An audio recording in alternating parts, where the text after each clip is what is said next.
Today, in the second of our Thursday videos on country houses, we're asking, why did Britain turn gardens into works of art? There are much easier ways of growing flowers. You could plant them neatly, keep the path simple, add a bench, maybe a little pond. But the British elites looked at gardening and decided instead to create artificial lakes, fake ruins, Alpine ravines, Roman temples, miles of sculptured landscape, and occasionally entire emotional experiences, because the country house garden was never just about plants. It was about power, taste, politics, empire, and increasingly the idea that nature itself could be redesigned and fashioned to your whims. So how did Britain go from medieval kitchen plots to vast landscape gardens engineered to make visitors feel philosophical? And why did the garden become just as important as the house itself? This is the evolution of the English country garden.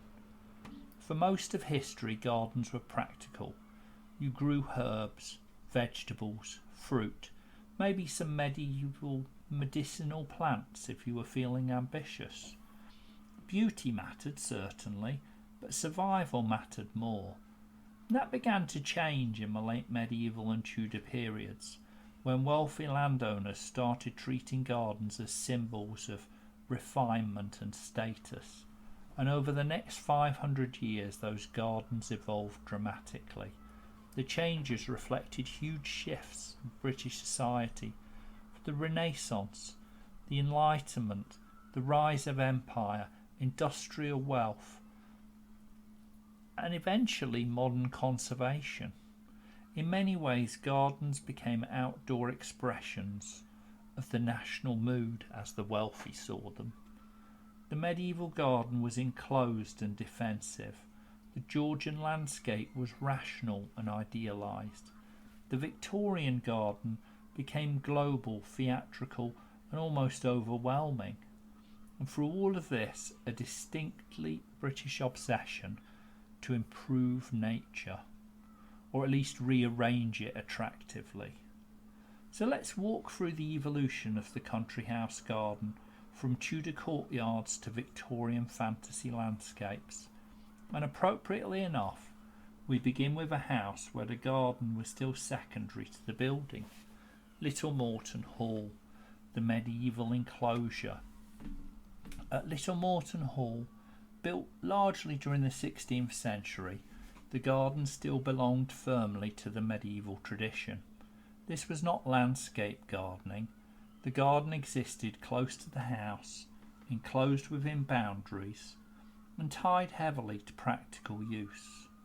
There would have been a herb garden, orchards, cultivated spaces for food and medicine, modest decorative planting. The important thing is that the garden remained controlled and inward looking. Nature was something to organise, not to admire romantically. And that reflects maybe the wider Tudor world view. The world was hierarchical, ordered, structured by religion, monarchy and social rank. Gardens mirrored that order. Straight lines, enclosed areas, defined spaces. Even pleasure gardens had a slightly disciplined quality, as though the flowers themselves were expected to observe proper etiquette. But seeds of change were already appearing. As Renaissance ideas spread into England, wealthy families became increasingly interested in aesthetics, symmetry, classical influence, and the garden was beginning to transform from useful space into artistic statement. At Cliveden, we see the terrace of power. By the time we reach Cliveden, the garden has already become theatre. Perched dramatically above the Thames, Cliveden's terraces and formal gardens are designed to overwhelm visitors with scale and elegance. This is gardening as aristocratic performance. The 17th and 18th centuries saw elite gardens become increasingly influenced by continental Europe, especially France and Italy. Suddenly gardens weren't simply attached to houses, they became extensions of the architecture itself.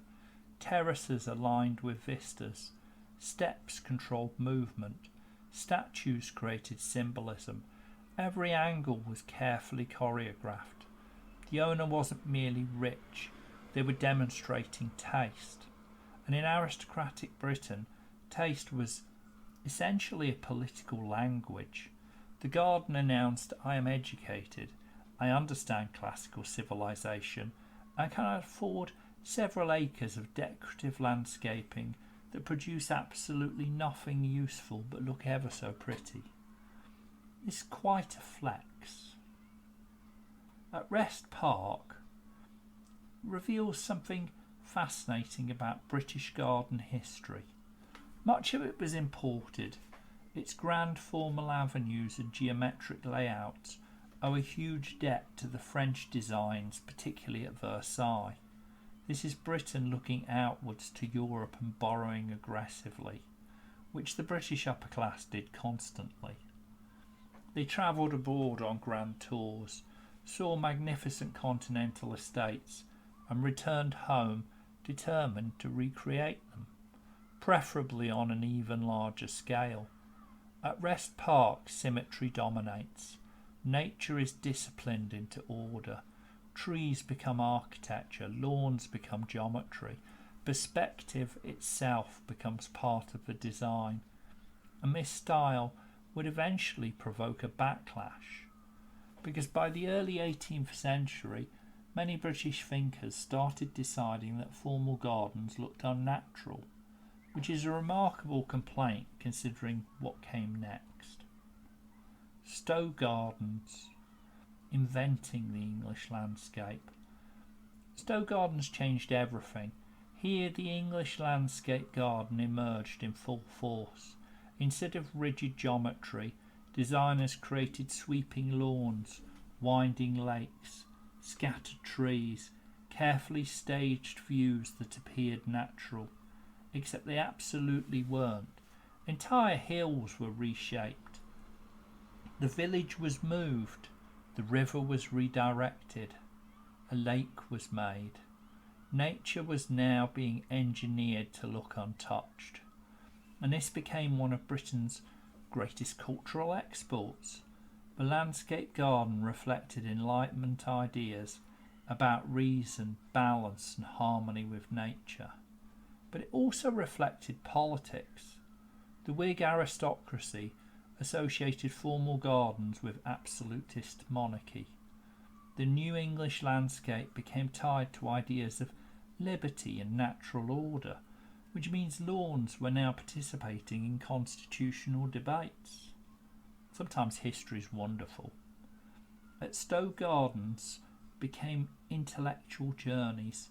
Visitors wandered through temples, monuments, symbolic landscapes, designed to provoke thought about morality, politics and civilization. This was no longer gardening, it was philosophical storytelling with trees. At Stour Head we see a picturesque dream. If Stowe represented Enlightenment reason, Stour Head represented emotion. Designed in the mid-18th century, Stour Head perfected the picturesque garden. The landscape unfolds like a sequence of paintings. A temple appears reflected in water. A path disappears into woodland. Light shifts across the lake. Everything is designed to create atmosphere. Visitors weren't simply supposed to admire the garden, they were meant to feel something. Wonder, melancholy, awe. This reflected the growing influence of Romanticism, the movement that celebrated beauty, emotion and sublime nature. The country house garden became immersive, not just visually impressive, but emotionally manipulative in the greatest possible way. A beautifully landscaped psychological experience. But by the Victorian era, Biddulph Grange gave us the Victorian World Garden. They quietly lost all restraint. Biddulph Grange is one of the strangest and most fascinating gardens in Britain. Instead of one unified landscape, it's a series of themed worlds. China, Egypt, Italy, the Himalayas. Walking through it feels less like gardening and more like travelling through a Victorian museum exhibit. And that was the point. The 19th century transformed gardening through empire, science and industrial wealth. Plant hunters brought exotic species from across the world. Railways made transportation easier. Glass houses expanded that could survive in Britain. Suddenly gardens became global collections. Victorian owners displayed not just taste but knowledge. The garden became encyclopedic, an expression of imperial confidence and scientific curiosity. There's a wonderful gallery where they explain the origins of life on Earth through moulds of fossils expressed against the biblical timeline. Occasionally there was also an expression of, I recently discovered ferns and now everything must become a fern.